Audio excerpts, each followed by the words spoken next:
स्थिर तारे, अनंत सृष्टि के अनंत सूर्य। कार्डेक समझाते हैं कि स्थिर तारे शब्द केवल मानवीय धारणा का एक भ्रम है। वे स्थिर प्रतीत होते हैं क्योंकि वे अविश्वसनीय दूरी पर हैं, लेकिन वास्तव में वे अत्यंत गति से गतिमान हैं, अंतरिक्ष में भव्य मार्ग बनाते हुए। इनमें से प्रत्येक तारा वास्तव में एक सूर्य है, हमारे समान, जो दुनिया के एक प्रणाली का केंद्र है। इस प्रकार तारा आकाश कोई प्रकाश की बिंदीदार सतह नहीं है, बल्कि सूर्य और ग्रहों का एक महासागर है, जहां व्यवस्था और सद्भाव का राज है। कार्डेक के समय में इस विचार ने सृष्टि की आध्यात्मिक समझ को गहराई से विस्तारित किया। वह दिखाते हैं कि ब्रह्मांड अनगिनत मानवता से भरा है, जो इन तारों के चारों ओर घूमने वाली प्रणालियों में फैली हुई है। प्रत्येक सूर्य अपने अपने विश्वों को प्रकाशमान करता है, और प्रत्येक विश्व प्रगति के अनंत क्रम में एक कदम है। कुछ भी अलग नहीं है। जीवन पूरे ब्रह्मांड में फैल गया है, ऐसी तरंगों और रूपों में जिन्हें विज्ञान अभी शुरू में ही देख रहा है। मॉडर्न एस्ट्रोफिजिक्स इस दिव्य दृष्टिकोण की पुष्टि करता है और उसका विस्तार करता है। आज हम जानते हैं कि हमारी आकाश गंगा मिल्की वे में लगभग 400 अरब तारे हैं, और अवलोकनीय ब्रह्मांड में 200 अरब से अधिक आकाश गंगाएं हैं।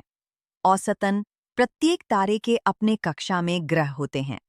इन संख्याओं का गुणा करना लगभग निश्चित कर देता है कि जीवन कई स्थानों पर अनंत परिस्थितियों के तहत प्रकट होता है। जो स्पिरिटिज्म आत्मिक अंतर्दृष्टि से सिखाता है, विज्ञान अब समीकरणों और टेलीस्कोप के साथ वर्णन करता है। स्थिर तारे भी अंतरिक्ष के दीपक हैं, प्रकाश और गर्मी के स्रोत हैं, जो उनके चारों ओर के संसारों में अस्तित्व का समर्थन करते हैं। भौतिकी यह दर्शाती है कि उनकी ऊर्जा नाभिकीय संलयन का परिणाम है, जिसमें हाइड्रोजन परमाणु मिलकर हीलियम बनाते हैं, जिससे अत्यधिक मात्रा में प्रकाश और गर्मी मुक्त होती है। लेकिन स्पिरिटिज्म भौतिक घटना से परे देखता है। प्रत्येक तारा एक कॉस्मिक प्रवाह का केंद्र भी है, जो जीवन शक्ति का प्रकाश फैलाता है और ब्रह्मांड में एक दिव्य धारा के रूप में प्रवाहित होता है। कार्डेक याद दिलाते हैं कि सितारों का मरना, जैसे उनका जन्म, भी सार्वभौमिक पुनर्नवीनीकरण के नियम का हिस्सा है। अधिनायक सुपरनोवा, जिन्हें आज हम खगोलीय अवलोकन से जानते हैं, अंतरिक्ष में रासायनिक तत्व फैलाते हैं जो नई सितारों, ग्रहों और जीवन के रूपों का निर्माण करेंगे।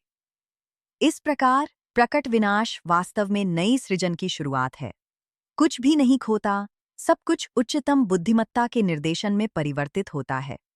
यह गतिशीलता कार्डेक के कार्य के मूल सिद्धांत की पुष्टि करती है।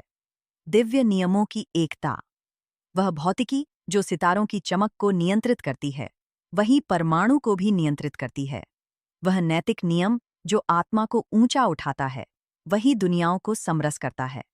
सब कुछ उसी क्रम, उसी प्रेम, उसी बुद्धिमत्ता का पालन करता है। स्थिर सितारे इसीलिए केवल दूरस्थ पिंड नहीं हैं, वे सृजन के प्रकाशमान मंदिर हैं। हर एक उनका एक बिंदु है जो अनंतकाल में प्रकाशमान है, और सभी का योग ईश्वर के तेजस्वी चेहरे का प्रतिबिंब है, जो अनंत में प्रतिबिंबित होता है। उनका चिंतन करना यह याद रखना है कि हर चमक के पीछे एक जीवन, प्रगति और आध्यात्मिकता की कहानी है। और इस तरह आकाश के सितारों की चादर तले मानवीय आत्मा अपना भाग्य पहचानती है, क्योंकि जैसा कि कार्डेक सिखाते हैं, हम सितारों के बच्चे और प्रकाश के छात्र हैं।